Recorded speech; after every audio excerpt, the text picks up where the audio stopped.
সবাই কেমন আছেন? তো আজকে আপনাদের মাঝে নতুন ভিডিও নিয়ে হাজির হলাম। আজকে রাস্তার অবস্থা প্রচণ্ড খারাপ। আজকে প্রগতি সরণি রোডে একটা প্রতিবাদ মিছিল ছিল, যেটা ভারতীয় আগ্রাসনের বিরুদ্ধে, যার কারণে প্রচুর পরিমাণে জ্যামের সৃষ্টি হয়েছে পুরো প্রগতি সরণি রোডটাতে। তো দেখেন, সেই যে জ্যাম ছিল সেটার এখনো প্রভাব আছে রাস্তাতে।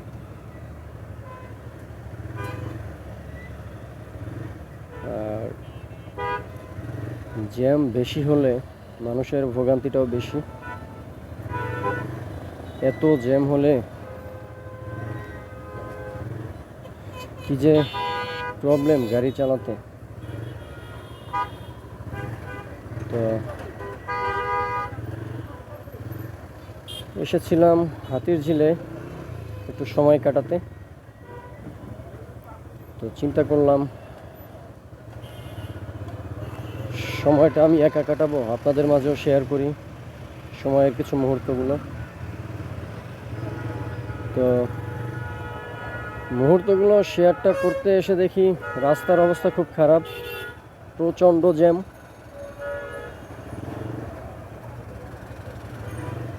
তবে ওয়েদারটা ভালো আছে, মেঘলা ওয়েদার, আর যার কারণে অতটা গরম নেই। যদি ওয়েদারটা থাকতো সানি তাহলে অবস্থা খারাপ হয়ে যেত। যে পরিমাণে গরম পড়তো, আর তার উপরে যদি থাকতো এইরকম জ্যাম, তাইলে তো কথাই ছিল না। রাস্তাতে বাইক নিয়ে বের হতেও ভয় লাগে, যেভাবে মানুষ রাস্তা পারাপার হয়, বাস থেকে নামে বাইকের উপরে এসে পড়ে। আর এই জায়গাটা এমনিতেই একটু জমজমাট বেশি, কারণ এই যে দেখেন ব্র্যাক ইউনিভার্সিটির নতুন ক্যাম্পাস, যার সুবাদে এই এরিয়াটা এখন ব্যস্ততম একটা এরিয়া।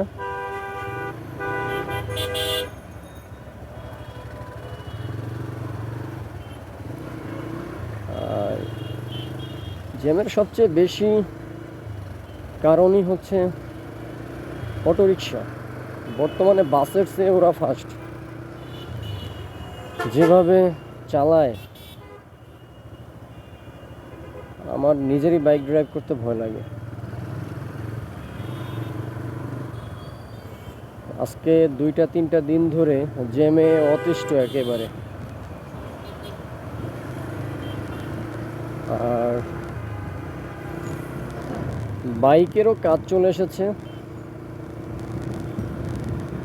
হাতিরঝিলে আসলাম, আর এখানে টিভিএসের একটা সার্ভিসিং সেন্টার আছে।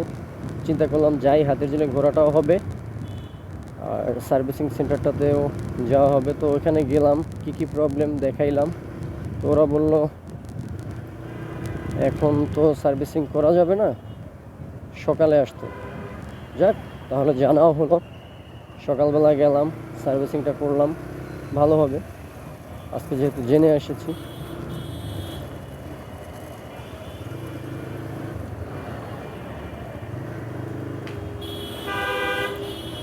তো ভিডিওটি এখানেই শেষ করব। সবাই সুস্থ থাকবেন, ভালো থাকবেন। দেখা হবে নতুন কোনো ভিডিও নিয়ে। আল্লাহ হাফেজ।